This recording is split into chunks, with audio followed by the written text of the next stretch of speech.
he was longer than the squire imagined ere we were ready for the sea, and none of our first plans, not even Dr. Livesey's, of keeping me beside him, could be carried out as we intended.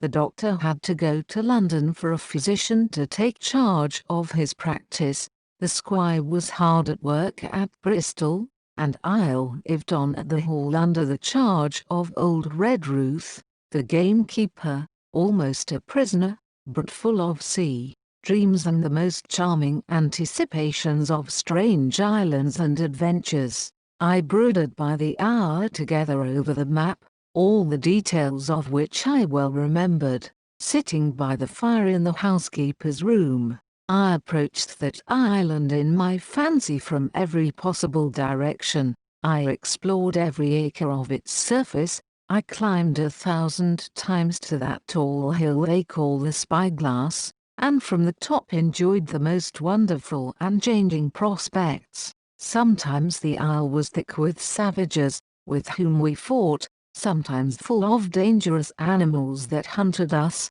but in all my fancies nothing occurred to me so strange and tragic as our actual adventures. So the weeks passed on, till one fine day there came a letter addressed to Dr. Livesey, with this addition, to be opened, in the case of his absence, by Tom Redruth or young Hawkins. Obeying this order, we found, or rather I found, for the gamekeeper was a poor hand at reading anything but print, the following important news. Old Anchor Inn, Bristol, the 1st of March, 17. Dear Livesey, as I do not know whether you are at the Hall or still in London, I send this in double to both places. The ship is bought and fitted. She lies at anchor, ready for sea. You never imagined a sweeter schooner. A child might sail her.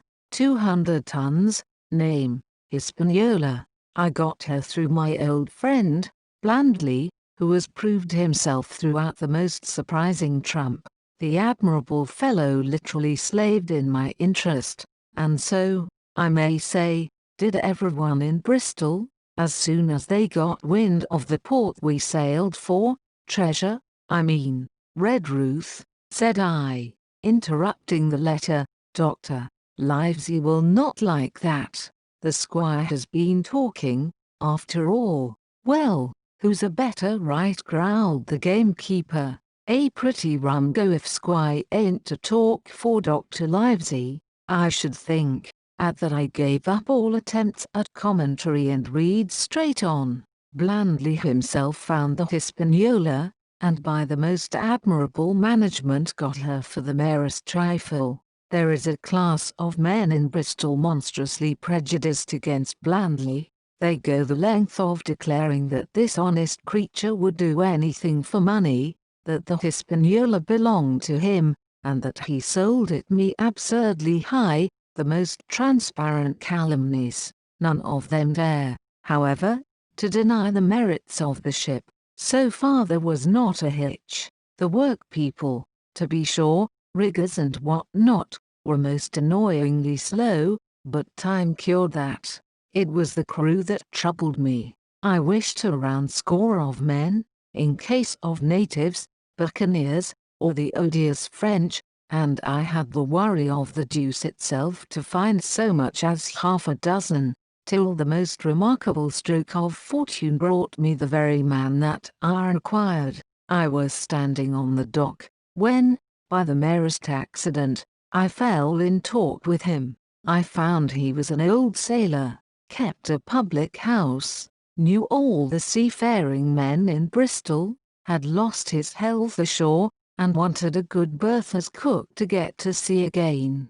He had hobbled down there that morning, he said, to get a smell of the salt. I was monstrously touched, so would you have been, and, out of pure pity, I engaged him on the spot to be ship's cook. Long John Silver, he is called, and has lost a leg, but that I regarded as a recommendation, since he lost it in his country's service, under the immortal Hawke. He has no pension. Livesey, imagine the abominable age we live in.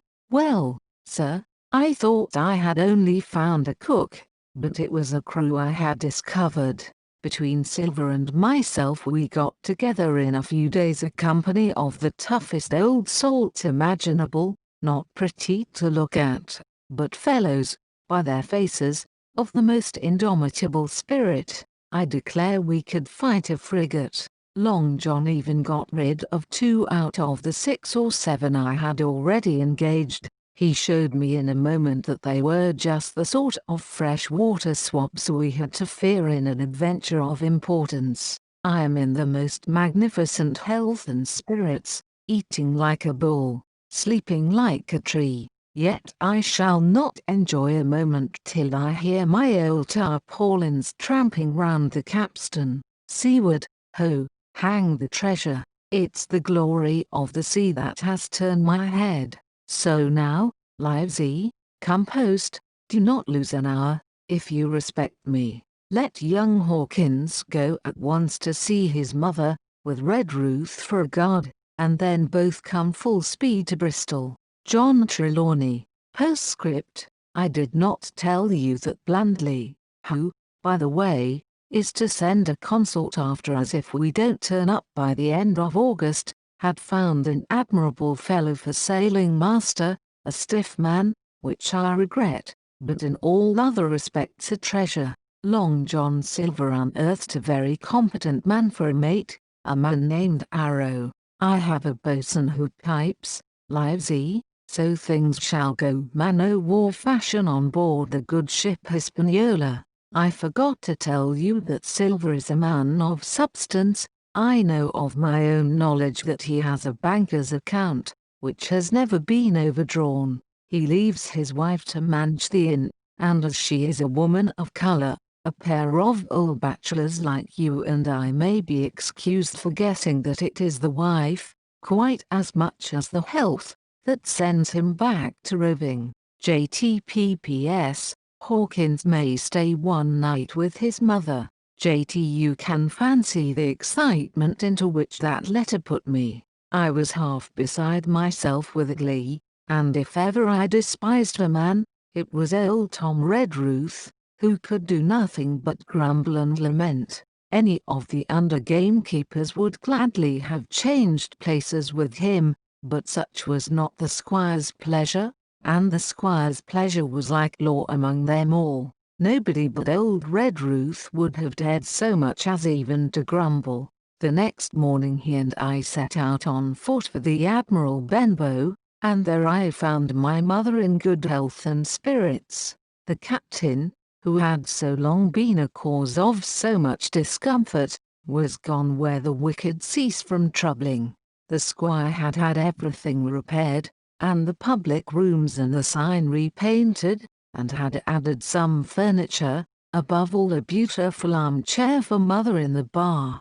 He had found her a boy as an apprentice also so that she should not want help while I was gone. It was on seeing that boy that I understood, for the first time, my situation. I had thought up to that moment of the adventures before me, not at all of the home that I was leaving, and now, at sight of this clumsy stranger, who was to stay here in my place beside my mother, I had my first attack of chairs. I am afraid I led that boy a dog's life, for as he was new to the work, I had 100 opportunities of setting him right and putting him down, and I was not slow to profit by them. 0087 meters. The night passed, and the next day, after dinner, Redruth and I were afoot again and on the road.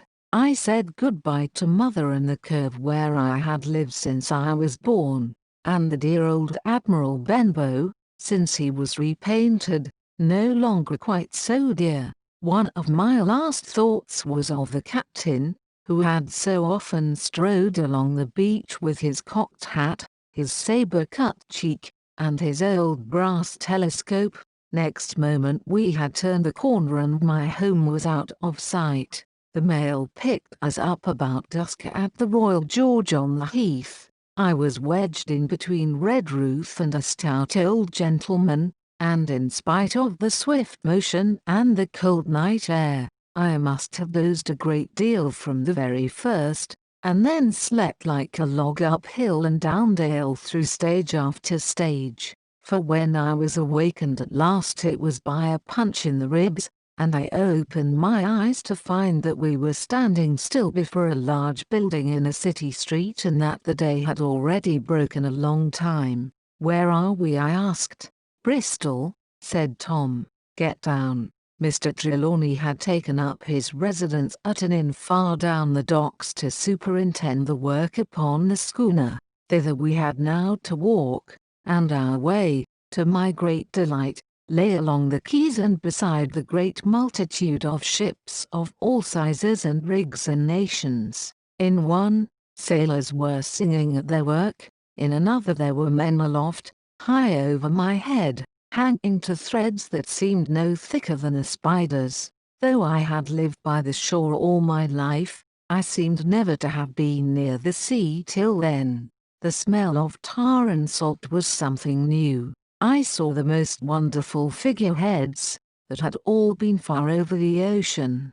I saw, besides, many old sailors, with rings in their ears, and whiskers curled in ringlets, and tarry pigtails, and their swaggering, clumsy sea walk, and if I had seen as many kings or archbishops I could not have been more delighted, and I was going to see myself, to sea in a schooner, with a piping boatswain and pigtailed singing seaman, to sea, bound for an unknown island, and to seek for buried treasure. While I was still in this delightful dream, we came suddenly in front of a large inn and met Squire Trelawney, all dressed out like a sea officer, in stout blue cloth, coming out of the door with a smile on his face and a capital imitation of a sailor's walk. "Here you are," he cried, "and the doctor came last night from London. Bravo, the ship's company complete."